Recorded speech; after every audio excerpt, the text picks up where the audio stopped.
En el cas dels adolescents, els trastorns que més habituals trobem és, per exemple, el TDAH, que ara està molt de moda, no? Perquè hi ha molts joves, cada vegada més als centres, i aquí podem distingir entre el TDAH, que és amb impulsivitat i hiperactivitat, o el TDAH, que és amb dèficit d'atenció només, o que sigui combinat amb falta d'atenció i hiperactivitat. El que són els símptomes en si, podem trobar el que és de la manca d'atenció, que es despista molt, que no fa les tasques perquè s'oblida, que li costa molt mantenir l'atenció d'una manera reiterativa, o sigui, durant un llarg temps, quan ha d'estudiar o quan ha de fer activitats. I en el cas de la hiperactivitat, són nens molt moguts que no poden estar asseguts a la taula, que s'aixequen tota l'estona, sembla que tinguin un motor dins.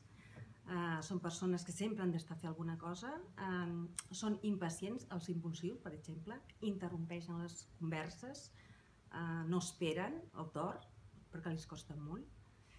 I en general sempre estan canviant, busquen reptes nous i van d'un lloc a l'altre. Això en el cas dels TDAH. Després tindríem els trastorns límits, que també ara hi ha bastants joves, que són les persones o adolescents que han tingut molts problemes de... En general tots tenen problemes, la infantesa, però aquests tenen una autoestima molt baixa, tenen moltes dificultats per elaborar o per fer vincles amb les persones, vincles interpersonals, de seguida s'afecten amb qualsevol cosa i tendeixen a, quan hi ha una frustració, perquè no poden enfrontar el conflicte, a autolesionar-se i a vegades cremar-se.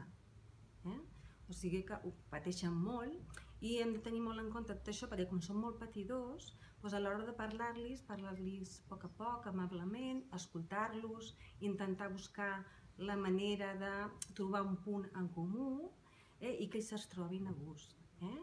I després estaríem amb el trastorn, per últim, d'alimentació, que també hi és molt sovint als adolescents, que podem trobar el trastorn de bulímia o el d'anorèxia. L'anorèxic és un adolescent més, com diria, està més interessat en que el pes estigui per sota, fins a un 15% per sota del que seria el normal en la seva talla i edat. I s'esforcen molt en que això passi.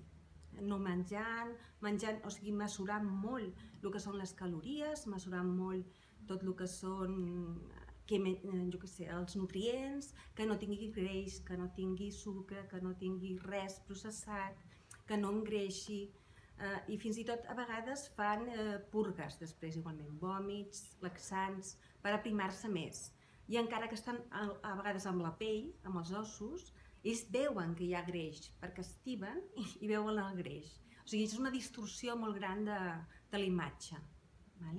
Llavors ells compensen d'aquesta manera i són molt organitzats, tenen canvis de caràcter i sempre estan pendents, o sigui que la seva vida és mesurar perquè no es passin de les calories. I en l'altre cantó, que és la bulímia, perquè la primera apareix molt als adolescents i és un trastorn des de petits, però la bulímia pot aparèixer en qualsevol edat. Pot aparèixer a l'adolescència, pot aparèixer molt més gran. Normalment es desenvolupa quan hi ha un conflicte també. Però aquí el que tendeixen les persones a buscar és una manera de sentir-se bé. I com ho troben? A l'inrevés, a través d'aliments que porten sucre, que porten greixos, que són processats, perquè donen una sensació de benestar planera momentàniament. I llavors comencen a fer menjades compulsives. Potser cada 2 hores menjar d'una manera molt exagerada comparada amb una persona normal. I això durant 3 mesos. Després també a vegades poden fer compensacions, també vomitant o el mateix que en l'anorèxic, o no fer-les, fer exercici o no menjar.